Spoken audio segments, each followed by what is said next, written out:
Kaze mu kiganiro Mupupu, ijwi risemerera ry'icabona ca Kristu. Ndabaramukije mwese dusuye guhura kuri no munsi, izina rya Jenny Gahozana-Deje. No munsi tukaba dusuye guhura kugira tubandanye uko twe twatanguye tuyaga kuvyerekeye vya bintu bitatu biranga Mupupu, akaba ari ivyo ukuri k'umutima, kwicisha bugufi bene ukugamburuka. Amen. Rero iyi minsi iheze nkaba nari maze iminsi ndabasangiza kuvyerekeye ukuri k'umutima, akaba ari byo ndabasangiza intahe, amahishurirwa, ivyo nahuriyemwo navyo, ingwano, intsinzi. Amen. Nubu narabwiye suko nashitse namaze kubimetriza, navuga gute nayo kubinonosora, ariko ni ikintu nubu nkicigiramwo, nkikarigwamwo na mpwemu, umva wakarira n'uwakunda. Amen. Ntibidushavuza ivyo, mugabo numva umenga ni ikintu co gusangiza, kandi ndizeye ko bibahezagira, kandi namwe ibyo muzi, ibyo mwahuye navyo, tukaba abantu basangiza n'ukuri, batanga ico bafise, ico baronse. Amen. Maze dushobore no kuronka n'ibindi, Imana ibandanya itwuzuza uko dutanga. Haleluya. Jewe rero no munsi nkaba numvise no basangiza kuvyerekeye kwicisha bugufi. Kwicisha bugufi ni ikintu novuga ni intango y'iki kintu yabaye ukuntu kuri special, kujya umuntu wese n'ibihe byose ntibisa, mugabo n'ukungene vyanduzemwo je ndabibona nk'ukuntu Imana n'ukuri yamvugishije bidaciye impande, ariko n'ukuri bitumbereye. Yari igihe nari ndyamye uwo munsi, nari maze iminsi, urumva nkuko nababwiye ukungene ndiko ndababwira kuri ibi bitatu, ni n'ukungene nababwira nti urugendo rwanje na Kristu, numva umenga noshobora kurugira mu ncamake. Urumva rero uko kuri k'umutima kwari gutanguye kuba muri jewe, hamwe yagira Imana, hamwe atana kimwe numva shaka kunyegeza Imana, ndayibwira vyose, ndayitura vyose, mugabo hari nivyo ico biza biraduga. Amen. Rero ico nabonye nuko mu kumenya Imana, kuba mu Mana, hariho vyiza biduga, hamwe nyene kubwira umwana wanje, umwana urudasanzwe, urugize ni vyiza cyane, ibintu umenya kuri wewe, wiga nuvuga gute, udekuvra kuri wewe utaruzi, kandi ukumva biragushizemo agaciro, n'ukuri kumva urabaye, n'ukuri urumvise ko ubuzima buriko burakuzuramo. Muga hariyo n'ibindi rero wumva, hariyo n'ibindi bibi biduga, kubera iki? Si kugira habemo bikwica, mugabo ni kugira nyene birandugwe. Haleluya. Rero jewe mu bintu nk'ivyo harimo vyinshi, mugabo iki kintu cyo kwicisha bugufi sinarinzi nuko kirimo, sinarinzi ko mfise, tuvuze kwicisha bugufi, je sinarinzi ko harimo ubwibone muri jewe. Nukuri je narinzi ngo ndakantu nukuri gaciye bugufi, ndi umuntu nyene sinzi, je sinabona kuko ubwibone bwaba ari ubuntu nyene umuntu wigira gutya, mugabo nsanga Imana irashatse kukinyagishako. Rero numva ijwi nivuze iryo cane, numvise umenga ni nk'umuntu yoba yarahejeje kuvugira muri salon, nari mu cumba, wamenga n'umuntu avugiye muri salon, muga afise micro, ijwi rivuga cane ngo humilité niko ryavutse gusa. Muga kuri jewe nshima mpwemu, kubera naciye numva ntawe wamenga iyo mpwemu aje, haranditse ngo mpwemu ngo ni washinga intahe, adushinga intahe mu mitima yacu. Nukuvuga arashobora gushinga intahe ko ico uriko urakora ari ciza, ukumva nyene uranezerewe, aranezerewe muri wewe, nawe uranezerewe, Imana irakwishimiye. Mugabo hari n'ahandi ashoboye niwe kwemeza, niko none nabivuga, arakwemeza ico Imana ishatse kuvuga kuri ico kintu. Rero kuri jewe naremejwe yuko atari ikintu mfise, ahubwo ari ikintu nkeneye.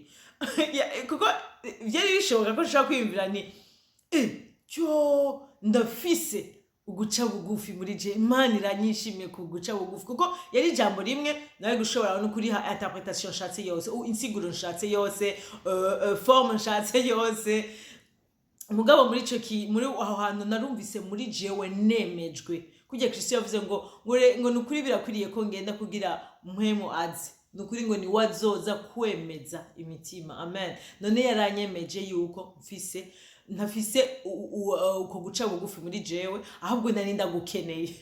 Rero ndibuka ncanguma nibaza ibibazo byinshi, mbega ndafise jewe ubwibone gute, mfise ubwibone? Kuko urumva bica bisa rero hajya duca dukenera ubwenge bw'Imana, amaso y'Imana, gutahura kw'Imana. Rero nkaca nongera gushima mwemu kubera aho hantu yarahafatiye mu kuboko. Niyo azanye ivyo bintu sikugira wowe akumene, ni kugira amenye ico kintu. Haleluya. Ni kugira ubwo bwibone abumene. Urumva uko kwicisha bugufi nako agushinge muri wewe.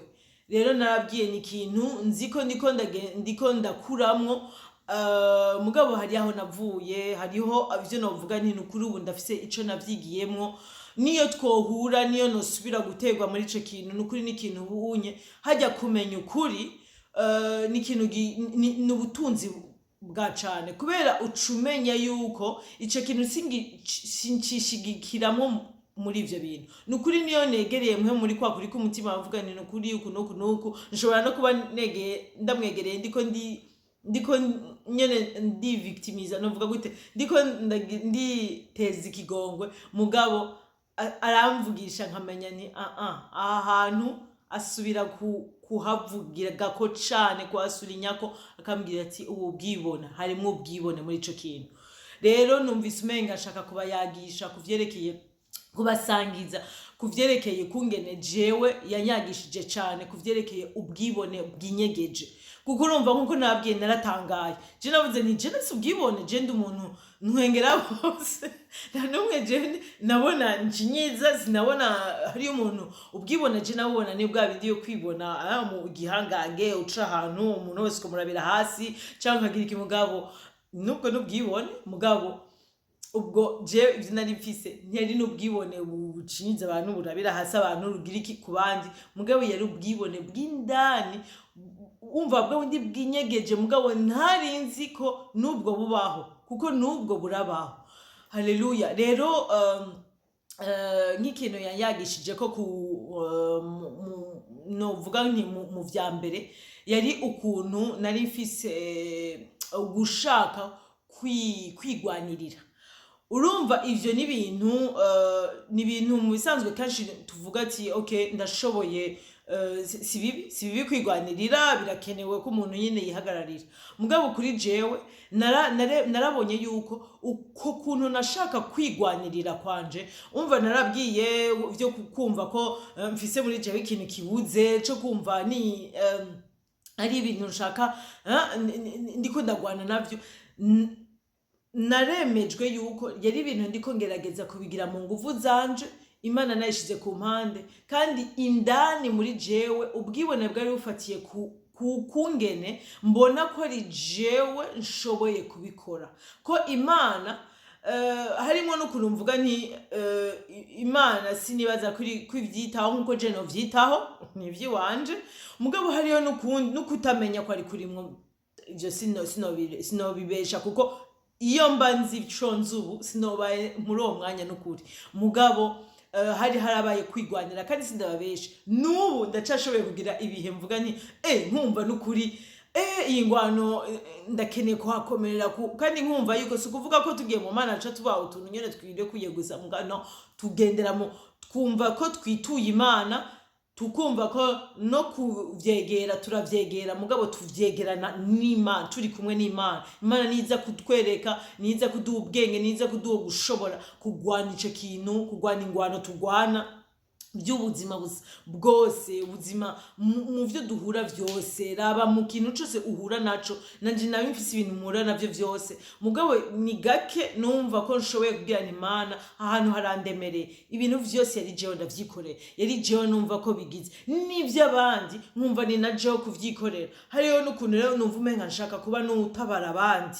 Ivyo vyose Imana iranyereka ati Nadeje, ivyo bintu ninde umva wewe tureka ko wabaye akamana kawe, ubu rero ushaka no kuba akamana k'abandi.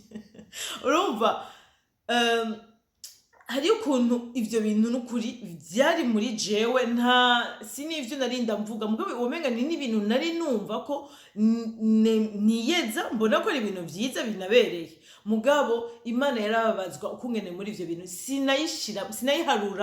sinayishiramwo mugabo ndiko niyumvira ukungene noca ngaha ukungene nogira iki kugira ntore solution ntore inyishu y'ingorane niko ndacamwo kugira nshobore gufasha canke uwundi muntu yanyituye sinaba mu mwanya wo kuvuga ati ndaje ndabizanye ku birenge vya Kristo ndabimusengeye uwo muntu ndamutwaye mu masengesho ndiko n'ubwenge nza kuronka no gushobora kuza kubigira ndabikesha Imana oya nibaza ko ico kintu sinzi ko ndashobora kuba nakigize mugabo nyene hamwe uvuga uti bimwe vy'idini amwe uvuga uti none ko senga reka ndabisengere mugabo sinumva ko niteze ko nukuri biza ari Imana iza kunshoboza nari numva ko nsubiye guhaguruka umva nasenze iyo ni dosi imwe nkaca mpaguruka nkaca mbandanya nterefona niyumvira ivyo ngira iki mugabo Imana ku buntu bwayo ndazi ko ariyo kenshi yanserutseko kenshi yo nyene yanyihereye ubwenge bwayo mugabo muri ivyo vyose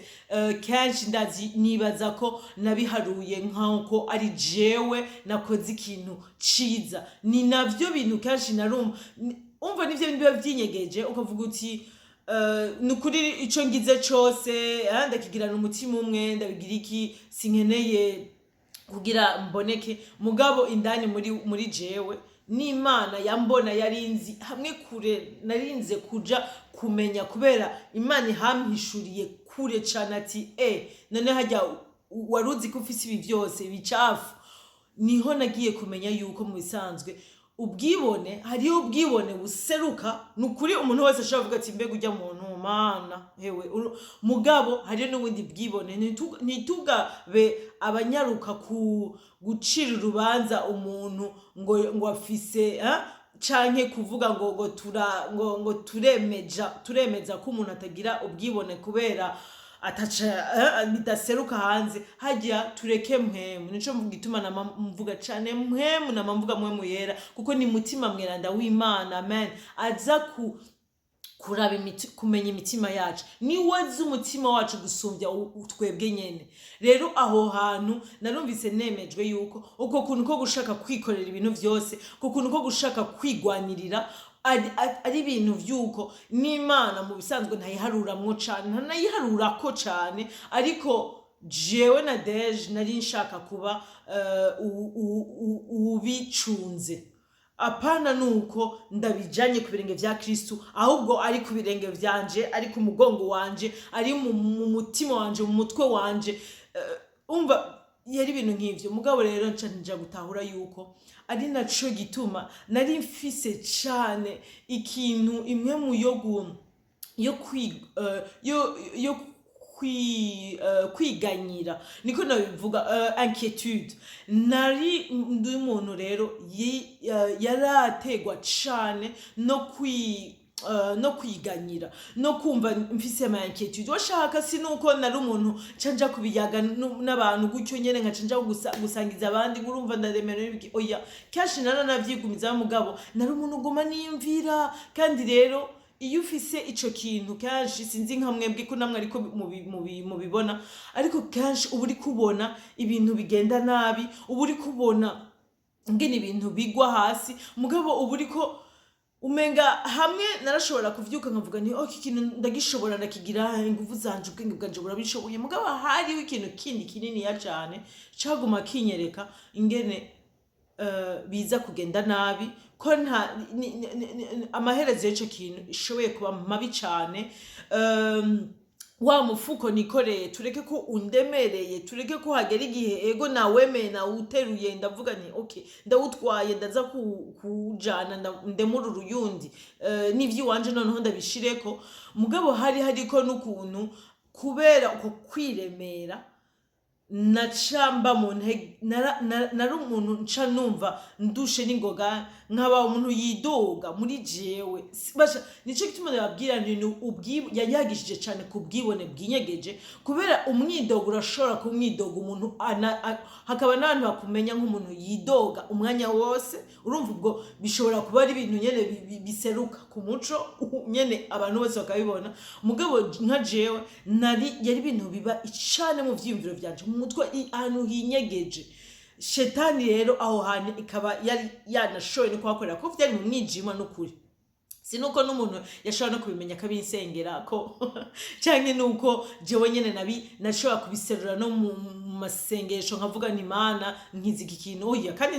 narinzije ko ariko ataco mugabo rero aho hantu Imana yarahanyagishije ko cane ndaja kumenya yuko mu bisanzwe uko kwiganyira uko kwidoga naho koba kwinyeje kwindani nkaca seruka ntwenga mbona ibintu byose mvuga ntibireza kugenda neza canke bimeze neza canke n'undi anganyiye nkamubwira impa iyo dossier ni jewe kuri ico kintu ndazaho kuronderera nkaca ku biti no ku mabuye kugira ngira ivyo bintu mugabo kyanshi haba hanyegejwemo no kuba nyene uwo muntu atora ama solution nyene umuhanga rero mugabo aho hantu nta kintu canduhuye nk'ukungene mpwemu yafashe ukuboko ndava aho hantu ivyabaye mu munsi umwe ntivyabaye mu minsi ibiri kuko cari ikintu cabaze gufata imizi muri jewe cari ikintu camaze kuba unambajije unaye gushaka kubwira ko ico kintu kidashobora guhinduka ico kintu navuga ni kamere kanje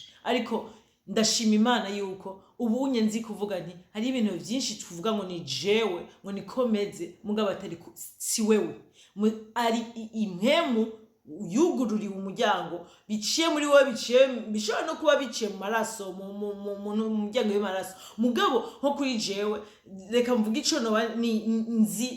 nibaza ko yari kuri jewe nuguriye umuryango aho nawumva umenga ni jewe kwikorera ni jewe kubifata ni jewe ndabigira vyose mugabo nari nabaye akamana kanje nari nashatse no kuba n'akamana k'abandi b'impande yanje mugabo ivyo vyose Imana ndayishima yuko yanyeretse ati ako kamana turakamena tu nikabaho nikariho siko naguhamagaye kugira uhagarare naguhamagaye umbone jewe nk'Imana yawe haleluya hama jewe nanje ubimpe undemurure ko vyose jewe ureke abari jewe no gushobora gutora inyishu y'ikintu no gushobora navuga gute kuronka ingufu zo kugwana umenye ko ari jewe ndaziguhaye ntuzosubire no gushobora kwiyumvira yuko ibintu vyose ari wowe uvyishoje ari wowe umuhanga oya ni jewe Mana yanje menya hama umenye ko ari jewe wishimikizako haleluya ko atana kimwe ushoboye tutari kumwe ko atana kimwe uzi atari jewe nakikumenyesheje ndaguhaye ubwenge bukwiriye ubwenge bubaza ngo bw'iwawe ngo nibwo nubujuju mugabo ndamenya yuko Imana aho hantu yashatse yankuye ahantu kure cane menya turatambukana iminsi itabaye mike kuko yari ikintu gifisimizi mugabo nshima Imana ubunye n'intahe nanga nuko ico kintu novuga ni cararanduwe niyo kinteye nikigifisimizi haleluya mugabo kirashobora kuza mugabo ni ikintu c'umwanya kitakiri n'umwanya munini nukuri n'ikintu c'umwanya muto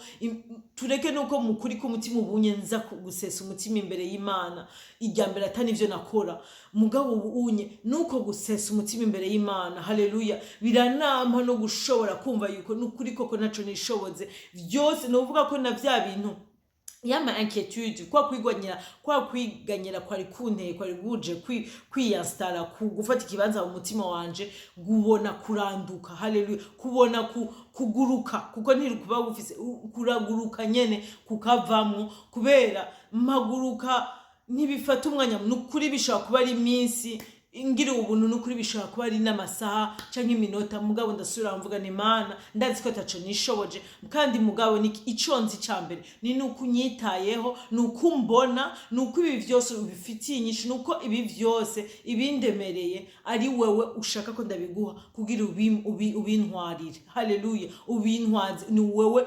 Sinshaka gusubira kuba muri ca kibanza nigwanirira mu nguvu zanje, ariko Mana maguruke ngwana ni nguvu zawe Mana, kandi nemere ko Mana umbona, nemere ko Mana ubona ubabare bwanje kandi ubwitayeho kandi ushaka kubunkuramo. Haleluya, atari jewe nikunda gusumba uko nkunda. Amen.